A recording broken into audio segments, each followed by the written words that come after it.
Greetings. This is Arvette McLean of Speak, the Universe Listens.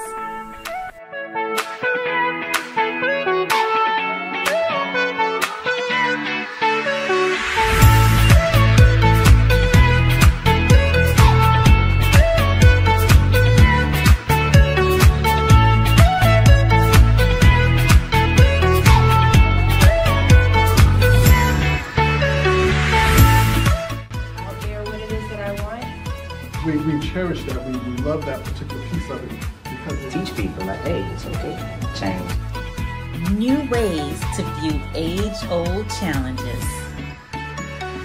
Change your thoughts, change your life.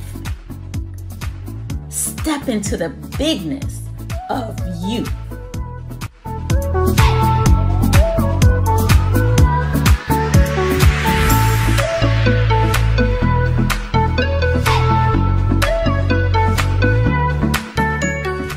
Greetings, and welcome to today's episode of Speak, the Universe Listens. Today's topic is making the impossible possible. And I have Teron joining me today. Hey. Rodney. Hey. And Steven. Hey. Hey, everybody, how are y'all? Doing good. Good. What do y'all think about this topic? I actually love it. The idea of making the impossible possible is one that, you know, usually like, we always hear two things, like, oh, that's just not possible. Anything is possible. Right. And I tend to lean on that side, like anything is possible. Right. Because anything is possible. What was the first thing you said? That it's always tough because people always choose between like, oh, you know, this is just not possible, or yeah. like you're thinking like, oh, I can't physically see it, Right. so it's Right. impossible to them. Yeah. And I think a lot of times things are impossible only because people haven't seen it. Mm-hmm. I think once you see, it's easier to believe, and then once you're able to believe, then you can recreate. Absolutely. Yeah, I do think the key is seeing it. So we don't think nothing possible because we haven't seen it yet. Mm-hmm. So I'm sure way before us, this laptop sitting right here, it won't possible. Right. But yeah, I always say that anything is hard when you don't know how to do it. Mm-hmm. You know, so it's like anything is impossible when you don't know how to do it. Anything feels impossible when you don't know how to do it. Yeah, but it's really possible. Yeah. We had a guest a long time ago on the show. She had actually went to India. Wow. And she had like all these amazing experiences. But I remember her saying that I think she told us so many different little stories, but I think one of the stories was they had like a bowl and they were making something come into the bowl. Like they're using their power of focus to make something appear in the bowl. And so in her mind that can happen. Right. But then she's witnessing all these people doing it, and so then she was then able to do it because she could see other people doing it. Wow. Wow. Okay. Yeah. Wow, that's crazy. But yeah, I think a lot of what's impossible is usually we stop imagining all the different possibilities because we limit ourselves to what we think we have in our capability. So the idea of, oh, I can't dunk this ball because I'm only 5'4", I can't think that because I can dunk the ball. Like I just know I can dunk the ball. So yeah, I don't know. I always struggle with like finding things impossible because I've been blessed enough to see a lot, and I've always been able to just believe. Like, and I know even if I just visualize it, like if I can imagine it, I know it can be real. Right. And that kind of goes back to what Rodney just says, like if you can see it, then it suddenly becomes possible. And so a lot of times we'll say it's impossible because we can't even see it in our brain. But if we can see it in our brain, that means it's already been created. We just have to bring it into physical existence. That's something I've been working on as far as like thinking the impossible, just imagining it in my own mind, and just believing, if anything, that it is possible that I can have it. But I agree with what you all saying, because basically a lot of people just feel like it has to be the visual. You need the visual in order to believe. And sometimes you got to know that you don't need the visual. You just know it and believe it, and then you can pretty much create the possible for you. I just thought about, like, you know, on a day-to-day, how much things that people think are not possible. Like, you might got somebody that think, well, the opportunity, I come from this, so the opportunity of me doing this is impossible. Right. Or the opportunity of me going to space or being president, whatever. Right. Like, I think it's more things that we think impossible than we realize in the day-to-day. Yeah, definitely. And, you know, what you say, because I know a lot of people say, well, what about people who, you know, live in a I don't want to say third world country. What is it called now? I thought that was it. Me too. Yeah. I thought that's what you was But doing. let's just say in poor areas where maybe they don't have enough food to eat, maybe they're, you know, malnutrition, maybe they're disease and all that stuff. Well, they may say, well, it's not possible for them to do blank. But really, it is possible, but they don't believe that it's possible. Like when you don't believe it's possible, then it becomes impossible for you.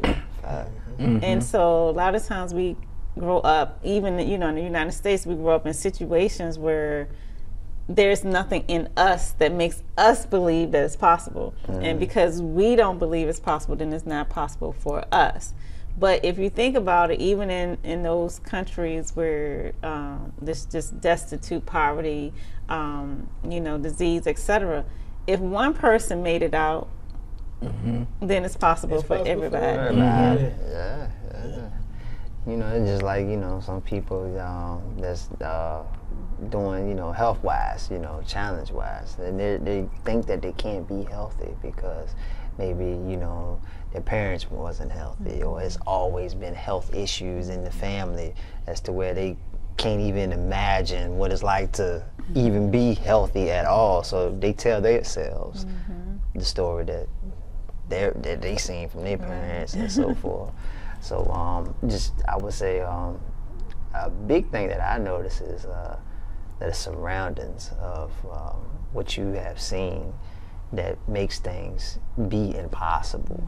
And so when you're trying to change that narrative into making it possible, is for me, I notice, like, the things that I have seen, and not just that, just actually taking the steps to actually try to do something different for what I've been doing. I think it also, thinking things are impossible, I think it also plays into our dreams, like not believing our dreams. Because if we can dream and see it in our head and do all this, then it's possible.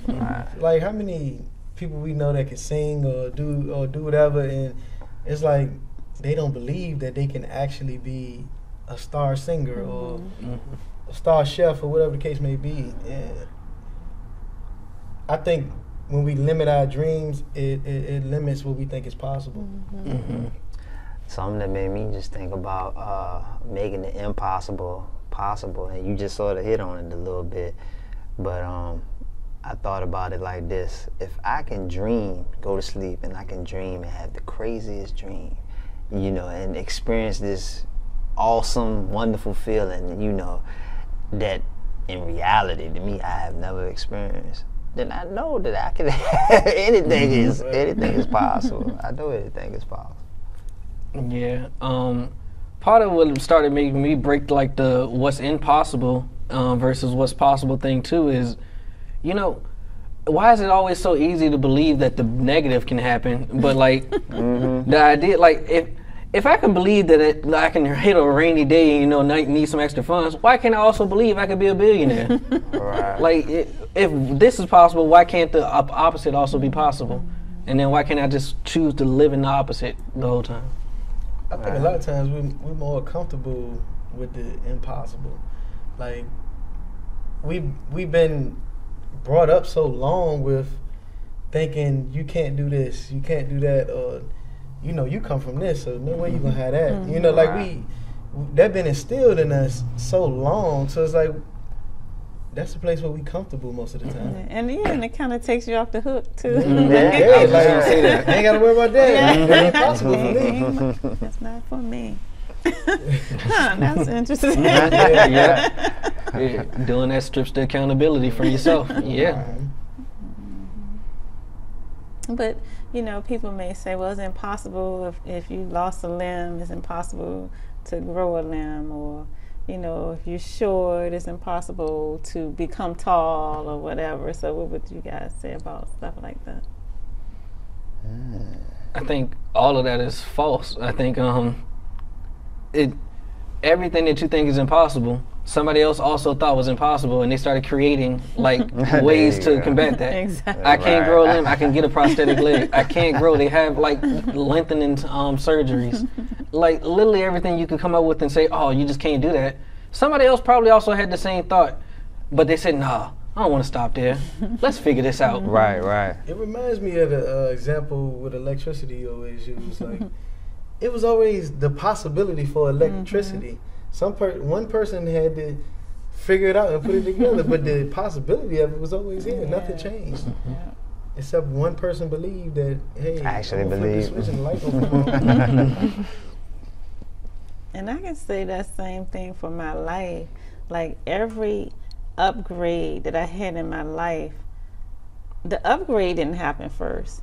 It was me changing my thinking. Like I thought something different and then I upgraded. Then I thought something different and then I upgraded.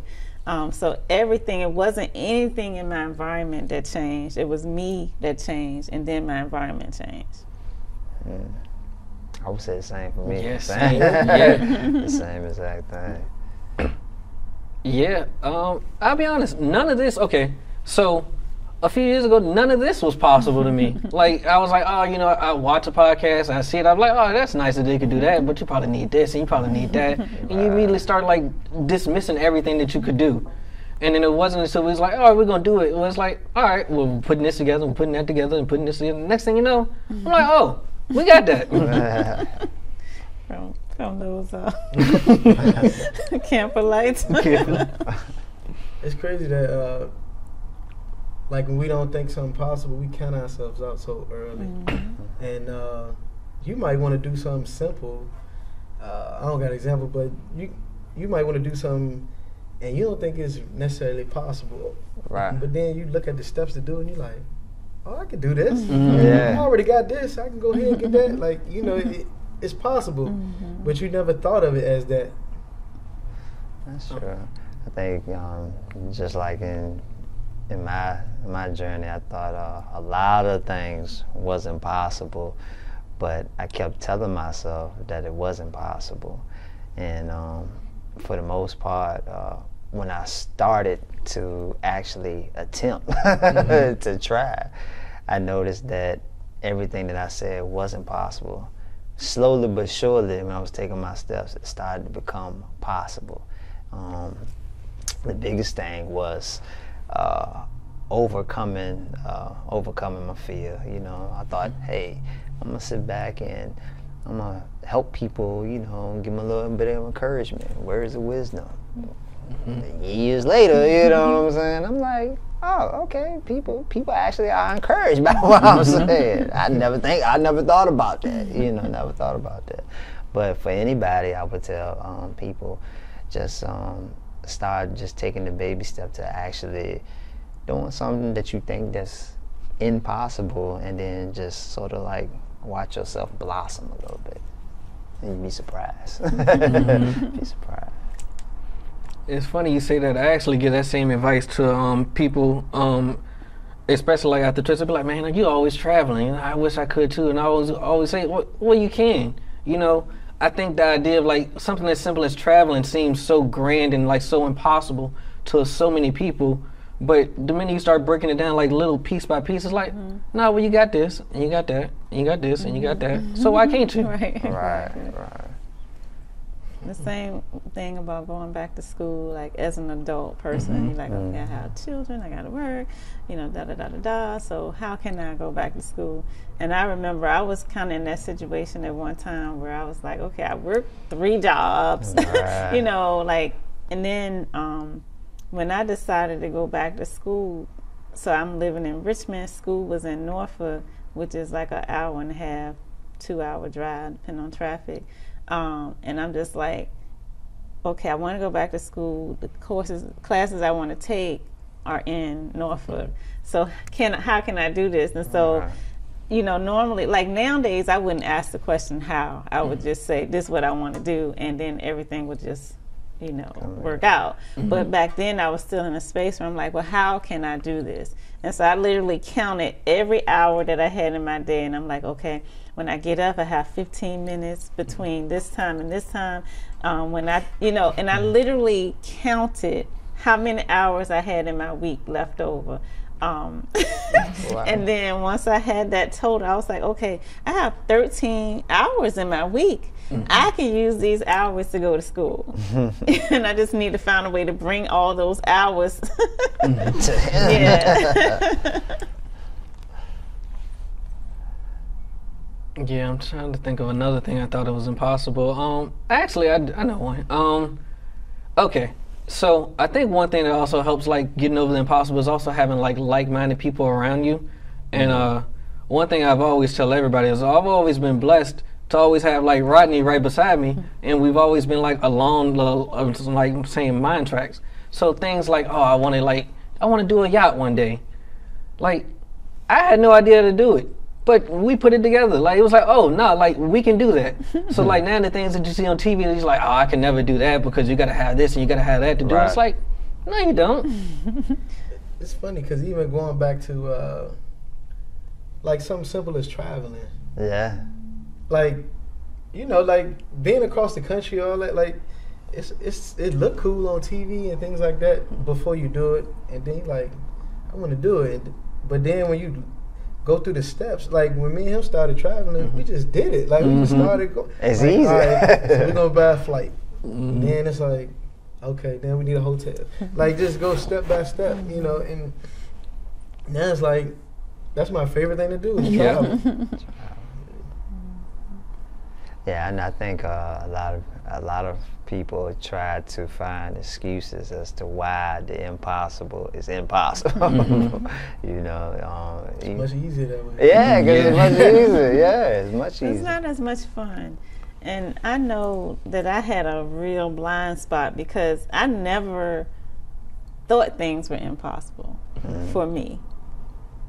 So it was like whatever I wanted to do, I always felt like I could do it. Even if I didn't know how, I knew I could figure it out. But my blind spot was that I never wanted to do anything that I didn't think I could do. And so once I realized, okay, I have a blind spot, there's a whole realm of things that I would never even try to do because I don't think I can do it.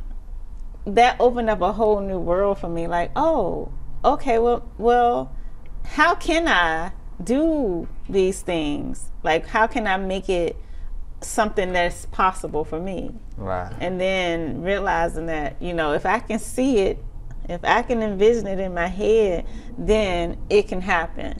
And taking off all the shackles of I don't know how, like that's not even a part of the equation. It's just seeing it, deciding this is what I want, that's your intention, seeing it in your head, and then it just magically works itself out. And you're just like, oh, how did I get from point A to point B? I don't even remember it being hard. I don't remember, you know, all I know is now I'm doing exactly what it is that you want to do. We get caught up in those limits a lot of times. Yeah. Those limits we put on ourselves.